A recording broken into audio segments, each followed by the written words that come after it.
1784 میں لکھنؤ کی عوام قحط سے پریشان تھی، لہٰذا نواب صاحب نے لکھنؤ کے عوام اور خصوصاً عزت دار جن میں سادات سر فہرست تھے کی مالی اعانت کے لیے ایک عظیم الشان امام بارگاہ کی تعمیر کا حکم دیا۔ وہ خواتین و حضرات جو اپنی وزاداری اور عزت کے باعث کسی کے آگے ہاتھ پھیلانا عار سمجھتے تھے، ان کے بارے میں عمومی طور پر یہ حکم دیا گیا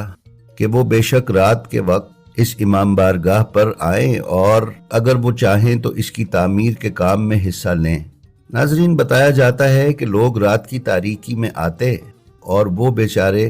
جنہوں نے ساری زندگی محنت و مشقت کا کام نہیں بھی کیا ہوتا تھا، وہ صرف بیٹھ کر وقت گزار کر جانے کی بھی مزدوری لے لیا کرتے، اور نواب صاحب کی طرف سے یہ خصوصی حکم تھا کہ ان کی مزدوری نہ روکی جائے۔